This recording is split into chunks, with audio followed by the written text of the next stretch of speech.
न चाहूं मान दुनिया में, न चाहूं स्वर्ग को जाना, मुझे वर दे यही माता, रहूं भारत का दीवाना। करूं मैं धर्म की सेवा, पड़े चाहे करोड़ों दुख, अगर फिर जन्म लूं आकर तो भारत में ही हो आना।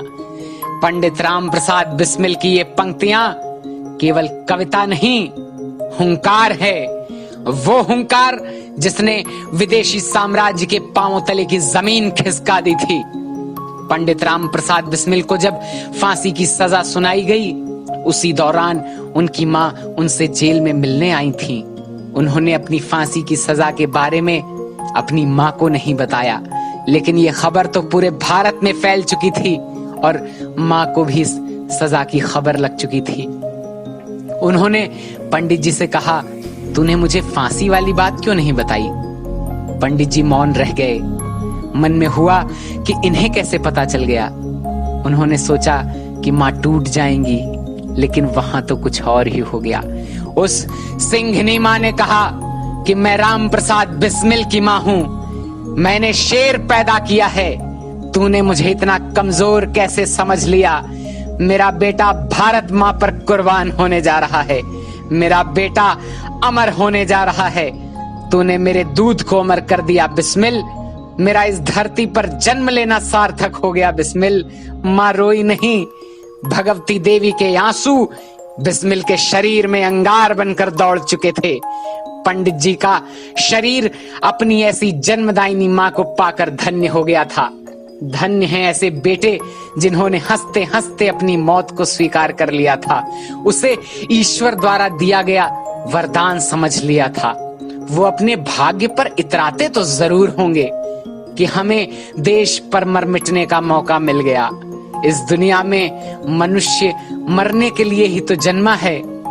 मरते तो सभी हैं, लेकिन ऐसे मरने का सौभाग्य भी सबकी किस्मत में नहीं लिखा होता, जो मरकर भी अमर हो जाते हैं। हम भले अपने जीवन में सांस लेने की फुर्सत न निकाल पाते हों, लेकिन इन वीरों से इतना तो सीखें कि अपना जीवन सार्थक कैसे बनाएं। कुछ देश के लिए तो करें, अपनी माटी के लिए तो करें, और कम से कम अपने माँ बाप के लिए तो करें, जिससे हमारा भी इस धरती पर आना सफल हो।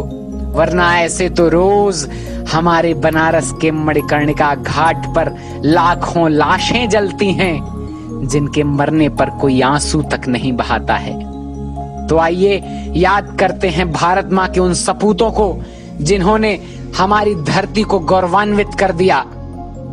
दद्दा गोपाल प्रसाद व्यास लिखते हैं, वह देश देश क्या है जिसमें लेते हो जन्म शहीद नहीं, वह खाक जवानी है जिसमें मर मिटने की उम्मीद नहीं।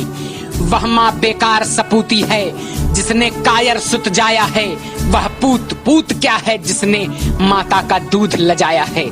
सुख पाया तो इतरा जाना, दुख पाया तो कुम्हला जाना, यह भी क्या कोई जीवन है? पैदा होना फिर मर जाना। पैदा हो तो फिर ऐसा हो जैसे तात्या बलवान हुआ, मरना हो तो फिर ऐसे मर जो भगत सिंह कुर्बान हुआ। जीना हो तो वह ठान ठान जो कुंवर सिंह ने ठानी थी, या जीवन पाकर अमर हुई जैसे झांसी की रानी थी। यदि कुछ भी तुझ में जीवन है तो बात याद कर राणा की, दिल्ली के शाह बहादुर की और कानपुर के नाना की। तू बात याद कर मेरठ की, मत भूल अवध की घातों को, कर 57 के दिवस याद, मत भूल गदर की बातों को। आजादी के परवानों ने जब खून से होली खेली थी, माता के मुक्त कराने को सीने पर गोली झेली थी। तोपों पर पीठ बधाई थी, पेड़ों पर फांसी खाई थी, पर उन दीवानों के मुख पर रत्ती भर शिकन आई थी। वे भी घर के उजियारे थे, अपनी माता के बारे थे, बहनों के बंध दुलारे थे, अपनी पत्नी के प्यारे थे, पर आदर्शों की खातिर जो भर अपने जी में जोम गए, भारत माँ की मुक्ति हेतु अपने शरीर को होम गए। कर याद कि तू भी उनका ही वंशज है, भारतवासी है, यह जननी जन्मभूमि अब भी कुछ बलिदानों की प्यासी है। अंग्रेज गए जैसे तैसे, लेकिन अंग्रेजी बाकी है, उनके बुत छाती पर बैठे जहनियत अभी भी बाकी है। कर याद कि जो भी शोषक है उनको ही तुझे मिटाना है। ले समझ कि जो अन्यायी है आसन से तुझे हटाना है। ऐसा करने में भले प्राण जाते हो तेरे, जाने दे। अपने अंगों की रक्तमाल मानवता पर चढ़ जाने दे।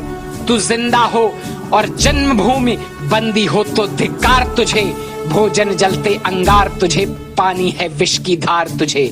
जीवन यौवन की गंगा में तू भी कुछ पुण्य कमा ले रे। मिल जाए अगर सौभाग्य, शहीदों में तू नाम लिखा ले रे।